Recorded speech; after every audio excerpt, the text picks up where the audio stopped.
One by one, the 21 victims of the Uvalde Elementary School massacre being laid to rest. Although I have celebrated many funeral masses, this certainly is, the situation is different.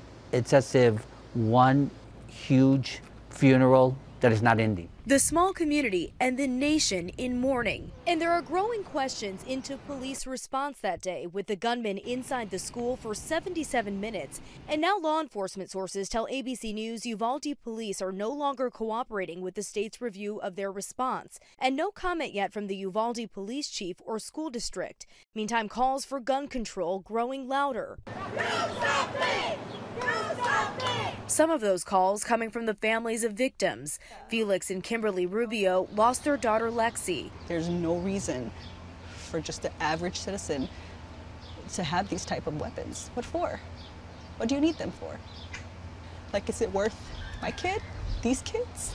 A group of bipartisan lawmakers working on a 10-day deadline, trying to reach an agreement on potential gun reform legislation. We must turn that anguish into action. Our nation depends upon it. A smaller group of lawmakers meeting via Zoom Tuesday to continue what are being called serious negotiations. Several proposals that would restrict access to guns, including expanding background checks on gun sales, which has been voted down in Congress multiple times. Red flag warnings, which would prevent someone from possessing a firearm if they have certain histories of concerning behavior.